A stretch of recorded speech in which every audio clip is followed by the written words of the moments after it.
बिस्मिल्लाहिर्रहमानिर्रहीम। अस्सलाम वालेकुम नाज़रीन, आप यूट्यूब चैनल देख रहे हैं। मैं इमरान ख़ान हूँ। अब तक की जो सूरत हाल है वो मैं आपके सामने रखता हूँ। सूरत हाल डोनाल्ड ट्रंप को शायद समझ नहीं आई।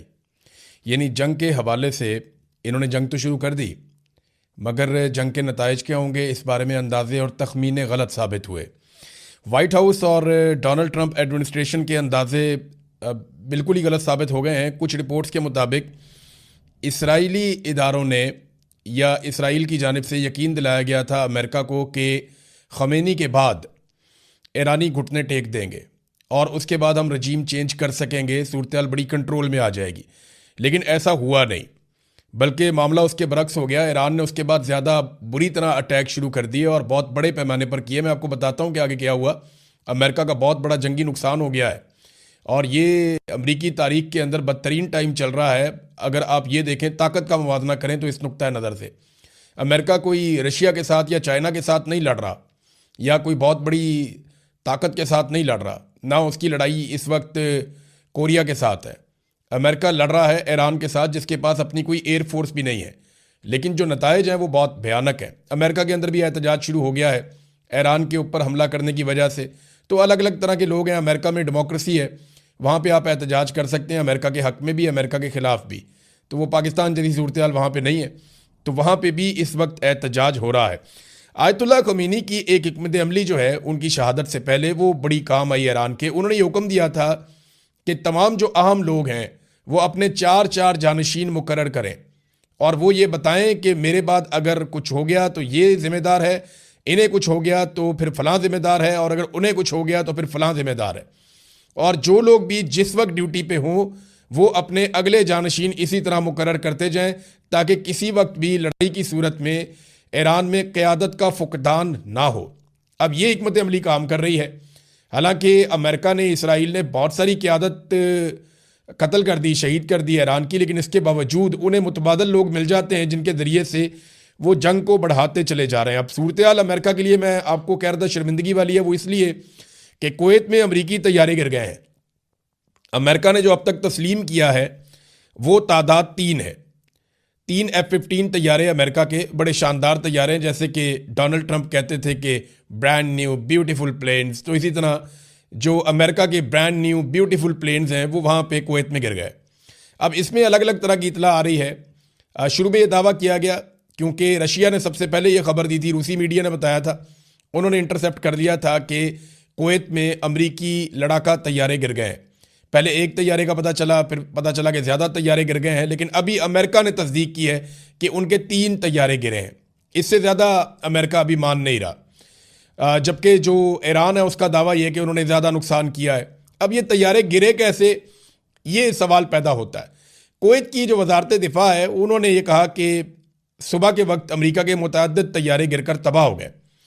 अब ये कुवैत की वजारत दिफा के तर्जुमान की जानिब से ये सोशल मीडिया पे बताया गया कि मुतअद्दिद अमरीकी फ़ौजी तैयारे गिरकर तबाह हो गए हैं। इसमें यह नहीं बताया गया कि कितने तैयारे गिरकर तबाह हुए। अब अमेरिका ने तो 3 कहा है, इंडिया भी नहीं मानता उनके कितने गिरे।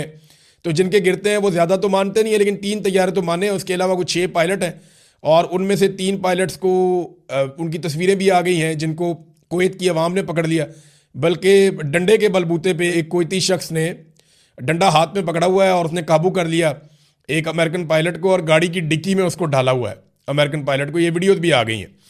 तो इस किस्म की चीज़ें जो हैं वो अब सोशल मीडिया पे हर तरफ वायरल। ये जो अवाम है अरब ममालिक के, इनकी जो वीडियोस आ रही हैं या जो चीज़ें हम देख रहे हैं उसमें ऐसा दिखाई देता है कि अवाम साथ खड़े हैं। उनकी हमदर्दियाँ अमेरिका और इसराइल के साथ नहीं है, बल्कि उनकी हमदर्दियाँ ईरान के साथ हैं। ये बड़ी हैरत अंगेज़ चीज़ है कि जो अरब हुक्मरान हैं उनकी हमदर्दियाँ ईरान के साथ वैसे नहीं हैं। वो सपोर्ट कर रहे हैं अमेरिका को और इसराइल को, और अड्डे भी उन्होंने दिए हुए हैं। लेकिन जो अवाम है वो बिल्कुल एक अलग तरह सोचती है। अब वो ये सोचते हैं कि जनाब हम ईरान के साथ खड़े होंगे बजाय इसके कि हम इसराइल के साथ खड़े हो जाएं या अमेरिका के साथ खड़े हों। तो ये फ़र्क तो है। कुवैत में अमरीकी सफारत खाना जो है उसके ऊपर भी हमला हुआ है। अब ये जो अमरीकी तैयारे गिरे इस पर अमेरिकन मौक़िफ़ भी आया। वो ये कहते हैं ये फ्रेंडली फायर हुआ है। फ्रेंडली फायर क्या होता है, बस आप ये समझ लें कि वो कहते हैं जो एयर डिफेंस सिस्टम है कुवैत का वो एक्टिवेट हो गया था और अमरीकी तैयारी गिर गए उसकी वजह से। जबकि कुछ मीडिया सोर्सेज ये कह रहे हैं कि ये ईरान ने किया। ईरान ये कैसे कर सकता है? ईरान के पास ज़मीन से फ़िज़ा में मार करने वाले हथियार तो हैं, उनकी अपनी एयरफोर्स तो नहीं है, लेकिन ज़मीन से फ़िज़ा में मार कर सकते हैं। इससे पहले भी उन्होंने दावा किया था कि उन्होंने कुछ ड्रोन्स गिराए हैं। लेकिन ये चीज़ें, क्योंकि जंग में सबसे पहला कत्ल जो होता है वो सच का हो जाता है, तो दोनों तरफ से झूठ बोलने की कोशिश की जाती है, अपने नुकसान को कम और दुश्मन के नुकसान को ज़्यादा दिखाया जाता है। और ये सूरत हाल अभी चल रही है, अभी तक चल रही है। नाज़रीन, मैंने जैसा कि कहा कि अमेरिका के अंदाजे गलत साबित हो गए, उसका एक वाज़ेह सबूत यह है कि अमेरिका से कोई मुज़ाकरात नहीं होंगे, ये ईरान ने कह दिया है। देखिए, ईरान के ऊपर बड़े खौफनाक हमले हो रहे हैं। जो मुख्तलिफ आलमी इदारों की रिपोर्टें हैं या जो मीडिया रिपोर्ट्स हैं या दिफाई तज्ज़ियाकार जो चीज़ें बता रहे हैं डाटा इकट्ठा करके, उनका ये कहना है कि 200 के करीब जंगी जहाज़ों ने ईरान के ऊपर हमला किया और उनकी अपनी कोई ऐसी एयरफोर्स है नहीं। अब ईरान के ऊपर 200 के करीब जंगी जहाज़ों ने हमला किया, इसराइल के और अमेरिका के, और ये हथियारों से लैस थे। 31 सूबों में से 24 सूबों के ऊपर अटैक किया गया और लगभग 1000 मकामात पे अटैक किया, 1000 हमले किए गए और बहुत बड़े हमले किए गए। इनमें सिविलियन कैजुअलिटीज़ बहुत बड़ी तादाद में हुई हैं। ईरान में बहुत सारे लोग शहीद हुए हैं, बहुत सारे लोग ज़ख्मी हुए हैं, लेकिन आलमी मीडिया वैसे रिपोर्ट नहीं कर रहा। लेकिन जो ईरान की जवाबी कार्रवाई है वो हर तरफ रिपोर्ट हो रही है। अब ऐसे में जब ईरान के ऊपर इतने शदीद और ताबड़तोड़ हमले हो रहे हैं और दुनिया के बाकी ममालिक भी इसके अंदर शामिल होना चाहते हैं, जर्मनी, फ्रांस और बरतानिया के भी बयानात आ चुके हैं, खलीजी ममालिक इकट्ठे हो गए, उन्होंने कहा जी कि हम भी वापस ईरान के ऊपर अटैक करेंगे क्योंकि ईरान हमारे मुल्क के अंदर अमरीकी अड्डों को निशाना बना रहा है। तो ऐसी सूरत हाल में ईरान को मुज़ाकरात की तरफ जाना चाहिए था, लेकिन अंदाजे गलत साबित हो गए। ईरान ने मुज़ाकरात की पेशकश ही मुस्तरद कर दी। यानी डोनाल्ड ट्रंप मुज़ाकरात की तरफ जाना चाहते हैं, ईरान अब मुज़ाकरात की तरफ नहीं जाना चाहता। बल्कि ईरान की वजारत दिफा ने एक स्टेटमेंट जारी किया था जिसमें उन्होंने कहा कि अब यह फैसला हम करेंगे कि जंग कब ख़त्म होनी है, क्योंकि जंग का आगाज़ अमेरिका और इसराइल ने खुद किया था। और आयतुल्लाह ख़मीनी की शहादत के बाद ईरानियों के जज्बात अब किसी और लेवल पे हैं। अब ये ईरान की कौमी सलामती कौंसिल के सेक्रेटरी अली लारंजानी ने अमेरिका के साथ मुज़ाकरात की खबरों की सख्ती से तरदीद करते हुए कहा कि ईरान वाशिंगटन से कोई बातचीत नहीं करेगा। यानी ये अब एक तरफ डोनाल्ड ट्रंप कहते हैं जी बातचीत कर लेते हैं, आ जाओ जौहरी तनाज़े के ऊपर बैठ जाते हैं, हम बातचीत करते हैं, लेकिन वो कह रहे हैं जी हम बात नहीं करते। और देखें, अमेरिका की फ्रस्ट्रेशन बढ़ती जाएगी। मैंने आपको पहले दिन कहा था कि डोनाल्ड ट्रंप को ये सारा कुछ जल्दी रैप अप करना पड़ेगा, वो लंबी लड़ाई का मुतहम्मिल नहीं हो सकता। इससे खलीजी ममालिक का और अमेरिका के इत्तेहादियों का बहुत नुकसान होगा। नुकसान का मैं आपको थोड़ा सा बता देता हूँ कि पूरी दुनिया की जो स्टॉक मार्केट है उसमें भूचाल आ गया है। लोगों के अरबों डॉलर डूब गए हैं इस जंग की वजह से। तेल की कीमतें आलमी मंडी में लगातार बढ़ना शुरू हो गई हैं, 10% इजाफा हो गया है गुज़िश्ता 24 घंटों में तेल की कीमतों में, और मज़ीद 20 से 25% इजाफा हो सकता है। जो यूरोपियन गैस है उसकी कीमतों में 28% इजाफा हो गया 24 घंटे के अंदर। और वजह यह है कि गैस की सप्लाई जो खलीजी ममालिक है वहाँ से बंद हो गई है, और 3 जो बहरी जहाज़ हैं उनके ऊपर अटैक हुआ है आबनाए हरमज़ में। और इसके अलावा जो 150 के करीब टैंकर्स हैं जो ऑयल लेकर जाते हैं पानियों में, वो खलीजी पानियों के अंदर साहिलों के ऊपर वो लंगरअंदाज हैं, वो इंतज़ार कर रहे हैं कि हमें मौका मिले तो हम ट्रैवल करें, जबकि ईरान ने आबनाए हरमज़ को बंद किया हुआ है। अब ये सारी चीज़ें ना खलीजी ममालिक बर्दाश्त नहीं करेंगे और आलमी मंडी के अंदर भूचाल आएगा, कारोबार को बहुत नुकसान पहुंचेगा, और जो माली नुकसान है अमेरिका का, यूरोप का, वो बढ़ता जाएगा, हत्ता के खलीजी ममालिक का भी। ये आबनाए हरमज़ क्या है, ज़रा ये आप तस्वीर देखिए, आपको यहाँ समझ आ जाएगी। ये आपको समंदर नज़र आ रहा है, एक तो खुला पानी है और उसके साथ ये ईरान के और सऊदी अरब के बीच में एक बिल्कुल पतला पानी की एक लाइन है। ये इसका जो कॉर्नर है इसको आबनाए हरमज़ कहते हैं। यहाँ पे एक तरफ ये ओमान है और दूसरी तरफ ये ईरान है, और ये वो रास्ता है जो लगभग 35 मील चौड़ा है, बस इतना फासला यहाँ पे रह जाता है। इसको अगर बंद कर दें तो दुनिया की जो तेल की सप्लाई है उसका 20% ख़त्म हो जाता है। फिर गैस की सप्लाई इसके अलावा है वो भी ख़त्म हो जाती है। अब ये कौन कौन से मुल्क मुतासिर होते हैं इससे? इराक, ईरान, सऊदी अरब, बहरीन, कतर, कुवैत और यूएई। ये सारे ममालिक जो हैं इनकी जो पेट्रोलियम की तजारत है वो 90% इनकी रुक जाती है अगर आबनाए हरमज़ को बंद कर दिया जाए तो ईरान ने दबाव के तहत आबनाए हरमज़ को बंद कर दिया है और अब वो मिसाइल दाग रहे हैं बहुत तेज़ी से। आबनाए हरमज़ की बंदिश से एक दबाव पैदा हो रहा है, अगर ये लड़ाई मज़ीद बढ़ती है और मज़ीद जगहों पे इसके असरात जाते हैं तो तेल की सप्लाई मज़ीद मुतासर होगी और दुनिया पूरी के ऊपर इफेक्ट आएगा। ईरान ने जदीद मिसाइल दागना शुरू कर दिए और ये जो अल-फतह मिसाइल है ये बहुत रफ्तार से जाते हैं। इससे पहले जो ईरान ने मिसाइल चलाए वो और तरह का स्टॉक था और अब वो अपने जदीद तरीन मिसाइल चला रहे हैं। हाइपरसोनिक मिसाइल हैं उनके पास, बैलिस्टिक मिसाइल हैं उनके पास, और ये बड़े खौफनाक मिसाइल हैं। इनकी तादाद मैंने आपको कल बताया कि अमेरिका और इसराइल का मानना है कि ये 2-3 हज़ार से लेके 5 हज़ार तक है। तो ये बहुत बड़ा ज़ख़ीरा है मिसाइलों का और ये किसी भी मुल्क को पूरी तरह तबाह करने की सलाहियत रखता है, या उनकी दिफाई सलाहियत को, या बहुत सारी उनकी बिल्डिंगों को, या माली नुक्ता नज़र से उनको बहुत बड़ा नुकसान पहुंचाने की सलाहियत रखता है। पूरे शहरों को ये मलियामेट कर सकता है, मिसाइलों का इतना बड़ा ज़ख़ीरा। तो ईरान जो है वो अभी इनको दाग रहा है। ईरान ने अब तक कहाँ कहाँ पे अटैक किया है, कितने मुल्क ऐसे हैं जिनकी फैसिलिटीज़ पे ईरान ने अटैक किया, ये बहुत अहम डट है। 11 ममालिक हैं जहाँ पे अमरीकी, फ्रांसीसी और बरतानवी एसेट्स को या मिलिट्री असासों को ईरान ने निशाना बनाया। इसराइल पे तो वैसे ही अटैक किया हुआ है। सऊदी अरब में, यूएई में, कतर में, कुवैत में, उर्दन में, इराक में, बहरीन में, ओमान में, शाम में, तराबलस यानी साइप्रस, यहाँ पे तराबलस जो है साइप्रस ये बरतानिया की जगह है, तो आप बरतानिया समझें इसको। तो यहाँ पे अभी तक ईरान ने लगातार अटैक किए। ईरान का एक बहुत बड़ा दावा सामने आया क्योंकि अमेरिका ने ये कहा जी उनके 3 फौजी अभी तक मारे गए हैं और काफ़ी सारे ज़ख्मी हुए हैं, लेकिन 3 फौजियों के अमेरिका ने ये कहा कि 3 फौजी हमारे, जबकि ईरान की तरफ से जो दावा सामने आया वो ये है कि 560 अमरीकी फौजी हमने मार दिए। अब इसमें सच बात क्या है इसके बारे में तो हमें अंदाज़ा नहीं है, क्योंकि जंग में सबसे पहला कत्ल सच का हो जाता है और झूठ की बुनियाद के ऊपर प्रोपेगेंडा एक हथियार है ना, प्रोपेगेंडा जंग का, तो उसको सब इस्तेमाल करते हैं। इसी तरह ये लोग भी इस्तेमाल कर रहे हैं। अमेरिका अपना नुकसान छुपाएगा और ईरान जो है वो नुकसान ज़्यादा बताएगा। तो 560 फौजी ईरान कह रहा है जनाब के मार दिए गए।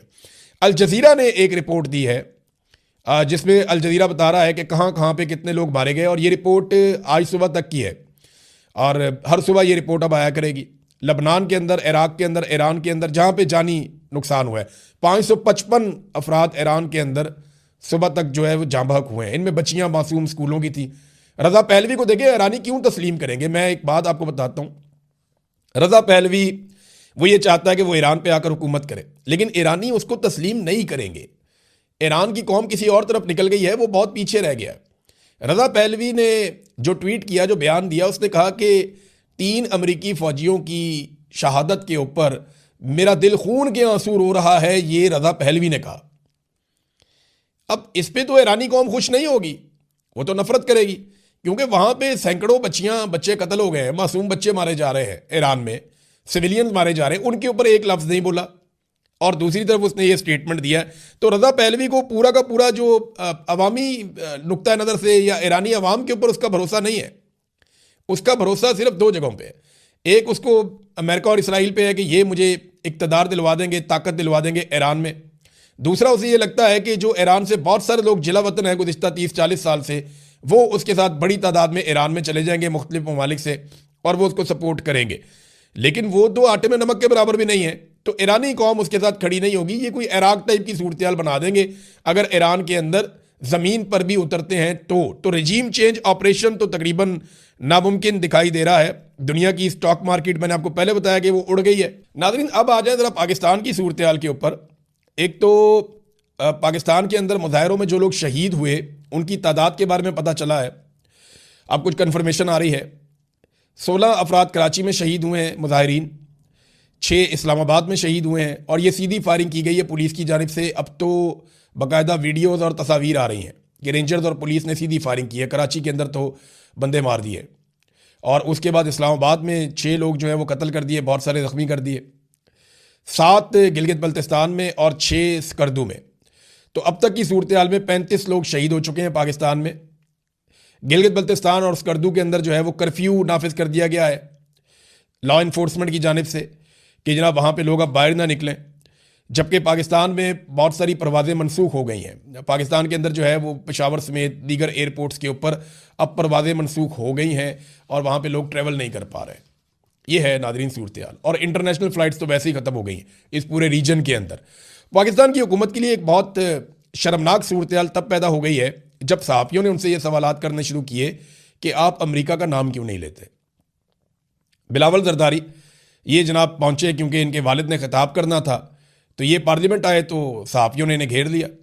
इन्होंने पूछा और बार बार पूछा बिलावल से कि बिलावल साहब, आप अमेरिका का नाम लेकर तनकीद क्यों नहीं करते, आप अमेरिका का नाम लेकर क्यों नहीं कहते और मजम्मत क्यों नहीं करते। मैं वो सवाल आपको सुनवाता हूँ जो जर्नलिस्ट वहाँ पे सवाल कर रहे थे, और बिलावल बिल्कुल खामोशी से एक लफ्ज़ बोले बगैर आगे बढ़ते चले जा रहे थे और जवाब देने से गुरेज कर रहे थे। ये सूरत हाल उनके लिए पैदा हो गई और ये बड़ी शर्मिंदगी वाली सूरत हाल है। ये ज़रा आप सुनिए इसमें क्या हुआ। आपके नोबेल इनाम के आप भी हामी हैं, आप भी ट्रंप के नोबेल इनाम के आम बिलावल साहब, आप भी ट्रंप के नोबेल इनाम के हामी हैं। ये जनाब बिलावल से पूछ रहे हैं कि क्या आप अब भी ट्रंप के नोबेल इनाम के हामी हैं, तो बिलावल की आवाज़ नहीं निकल रही, बिल्कुल खामोशी के साथ चलते चले जा रहे हैं। राना सनाउल्लाह से भी ये सवाल हुआ, बिलावल को तो बिल्कुल चुप लग गई, क्योंकि अमेरिका के खिलाफ बोलने का मतलब ये है कि कभी भी इक़्तिदार में इन्होंने नहीं आना और ये अमेरिका के भरोसे आएंगे, क्योंकि पब्लिक पे तो इनको भरोसा है नहीं। लेकिन अब PMLN और पीपल्स पार्टी ये अब डोनाल्ड ट्रंप के खिलाफ किसी सूरत नहीं जा पाएंगे। सेनेट के अंदर भी ये मुतालबा हो गया है कि जो अमन का नोबेल इनाम की नामजदगी पाकिस्तान ने सबसे पहले की थी कि डोनाल्ड ट्रंप को अमन का नोबेल इनाम दिया जाए, वो नामजदगी पाकिस्तान वापस ले। और ये मुतालबा पाकिस्तान में ज़ोर पकड़ता जा रहा है। तमाम मुजाहिरीन भी ये कह रहे हैं, तमाम मुखालिफिन भी ये कह रहे हैं, और ईरान जंग के हवाले से लोगों का ये मानना है कि अमेरिका ने अमन व अमान को ख़राब किया है, लिहाजा पाकिस्तान ने जो डोनाल्ड ट्रंप के लिए अमन के नोबेल इनाम के लिए नामजदगी की है वो नामजदगी वापस ले ले। अब बिलावल से बार बार पूछा, लेकिन बिलावल को बिल्कुल चुप लग गई और वो बोलने से बिल्कुल कासिर रहे। राना सनाउल्लाह से पूछा तो उन्होंने कहा जी हमने तो सूरत हाल की मजम्मत कर दी है। देखिए, सूरत हाल की मजम्मत की है, जिम्मेदार की मजम्मत नहीं की कि ये सूरत हाल पैदा किसकी वजह से हुई और कौन इसके लिए जिम्मेदार है।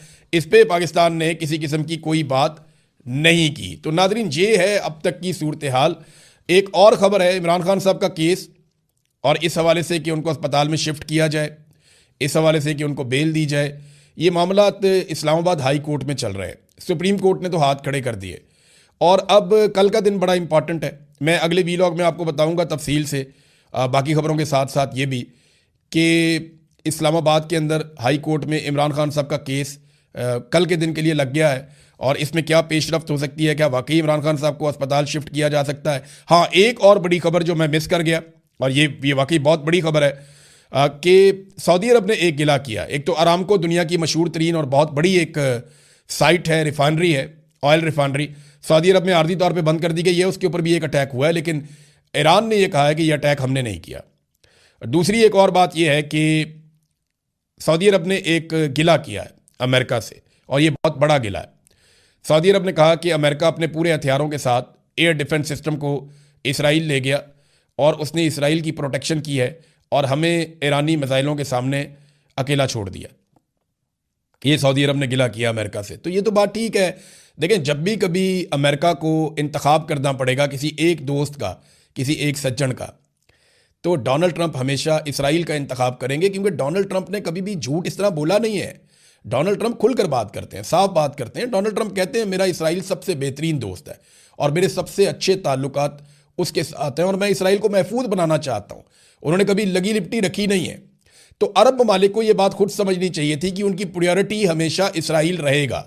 तो सऊदी अरब का ये गिला तो जायज़ है, लेकिन गिला क्या, आपको पहले सोचना चाहिए था कि इसराइल ही उनकी प्रायोरिटी रहेगा। American air defence system Israel को प्रोटेक्ट कर रहे हैं और सऊदी अरब का गिला है कि हमें प्रोटेक्ट नहीं कर रहे। बाकायदा ये खबर अब छप चुकी है। अब तक के लिए इतने, अपना ख्याल रखिएगा, अपने इस चैनल का भी। अल्लाह हाफ़िज़।